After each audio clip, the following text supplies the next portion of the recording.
Hello बच्चों, स्वागत है आपका मेरे यूट्यूब चैनल पे। आज हम डायरेक्टरेट ऑफ एजुकेशन की क्लास 6 की वर्कशीट 21 डिस्कस करेंगे, जिसकी डेट है 9 दिसंबर 2020। सब्जेक्ट इस वर्कशीट का इंग्लिश। और यहाँ पर आप अपना नाम लिख देंगे बच्चों। यहाँ पर आप अपने क्लास टीचर का नाम लिख देंगे। तो बच्चों, वर्कशीट को स्टार्ट करने से पहले जिन बच्चों ने मेरे चैनल ऋषभ कुमार क्लासेस को सब्सक्राइब नहीं किया वो जल्दी से सब्सक्राइब कर दे और जल्दी से जल्दी मेरे सब्सक्राइबर 30K तक पहुँचाए बच्चों।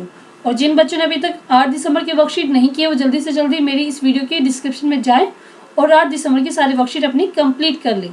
तो आज हम करेंगे 9 दिसंबर 2020 की वर्कशीट। तो देखते हैं इसमें in the following space recall and right your favourite line from the poem kite. तो आपको जो काइट पोएम आपने पढ़ी है उसकी फेवरेट लाइन आपको यहाँ पे रिकॉल करनी है और उसको यहाँ पे लिखना है। तो फेवरेट लाइन क्या थी आपकी, आप वो लिखेंगे। मैं कुछ लाइन आपको बता देती हूँ। Then soar like a ship with only a sail. जो काइट है वो एक सेल की मतलब एक धागे की वजह से अपने एक शिप की तरह वो एक गराती हुई आसमान में चलती है। एज ओवर टाइट, जैसे कि जो शिप है वो एक टाइट्स आते हैं तो वो सबसे ऊपर वाले पॉइंट पे पहुंच जाती है, वैसे ही क्या है काइट भी हवा में राइड्स करती है। Climb to the crest of a gust and pull. वो एक सबसे क्रेस्ट में सबसे टॉप पॉइंट पे पहुंच जाती है। फिर वो क्या करती है, वहाँ पे अपना घूमती फिरती है, मतलब लंबा जाती है। And then seems to rest. और फिर जो विंड फॉल हो जाती है, जब विंड हवा नहीं चलती है तो वो रेस्ट करने लग जाती है हवा में। तो ये कुछ फेवरेट लाइन है। तो आप इसमें फर्स्ट क्वेश्चन में यहाँ पे कंप्लीट कर लेंगे बच्चों। सारी की सारी लाइन आप इसमें लिख देंगे। और यहाँ पे आप लिखेंगे by dash name of the point. तो यहाँ पे आप लिखेंगे अपना नाम लिख के अपना यहाँ पे काइट का नाम लिख देंगे, मतलब पोएम का नाम लिख देंगे यहाँ पे। ठीक है, काइट ये कौन सी पोएम से लिखने, काइट पोएम। ठीक है, नेम ऑफ द पोएम आपने लिख दिया। यहाँ पे भी लिखा हुआ काइट। ठीक है, नेक्स्ट हम देखते हैं arrange the letter to form meaningful word from the poem. तो यहाँ पे आपको कुछ वर्ड्स दिए गए, इसको आपको मीनिंगफुल वर्ड्स भी चेंज करना है। जंबल वर्ड्स है ये। तो यहाँ पे आपका बनेगा bridge, BREEZE,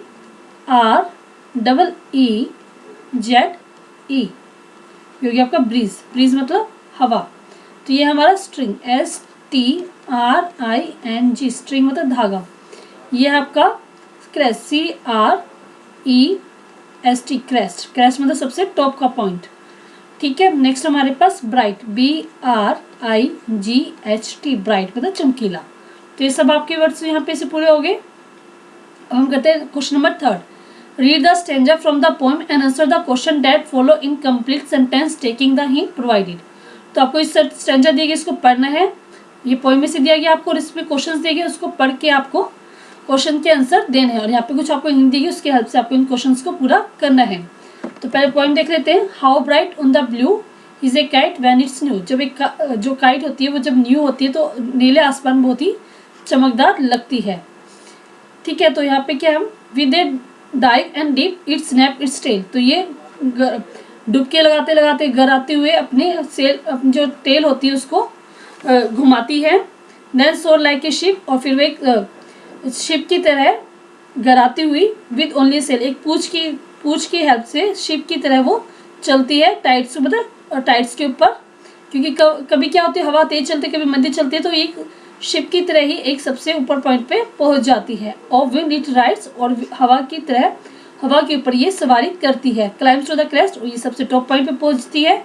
of a gust and pull, तो ये कभी ऊपर जाती है कभी नीचे जाती है। देन सिम्स टू रेस्ट, और फिर जब हवा नहीं चलती तो ये आराम करने लग जाती है। Where is the kite, kite का है, यहाँ पे लिखेंगे the kite is in the sky. तो आप लिखेंगे the kite is in the sky. तो स्काई हमने हिंट यूज कर लिया यहाँ पे। What does the word soar mean. तो सोर का मतलब क्या है, तो आप लिखेंगे सोर मीन्स टू राइज। सोर का मतलब क्या बच्चों, राइज करना। व्हाई डज द काइट सोर लाई हाई। तो काइट जो है वो ऊंची क्यों उड़ती है। तो आप लिखेंगे द काइट सोर्स हाई, और ऐसे लग जाएगा क्योंकि यहाँ पे हमारे पास डस था, तो ऐसे यहाँ पे लग जाएगा सोर हाई ड्यू टू ये नेक्स्ट आप लिखेंगे due to power of wind. तो पूरा आप इसमें कंप्लीट कर देंगे बच्चों।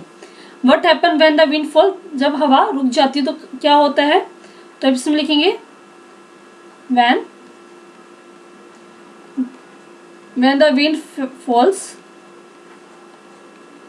False the kite seems to rest. जब हवा जो है रुक जाती है तो कैट क्या करती है, रेस्ट करती है। State a pair of rhyming words in the given stanza. ये आपको सब समझ में आ रहा होगा लिखाई मेरी, ठीक है, ये फॉल्स है। तो अब आप करते हैं कुछ रिदमिंग वर्ड्स स्टेंजा में जो दिए गए हैं वो है हमारे ये। नेक्स्ट है फर्स्ट हमारा ब्लू न्यू। रिदमिंग वर्ड्स क्या होते हैं जिनकी साउंड एक जैसी होती है, ब्लू न्यू। टेल से, टाइड्स राइड्स, क्रेस्ट रेस्ट। देखो सबके वर्ड्स एक जैसे आते हैं, rest, crest, tides, rides, tail, sail, blue, new.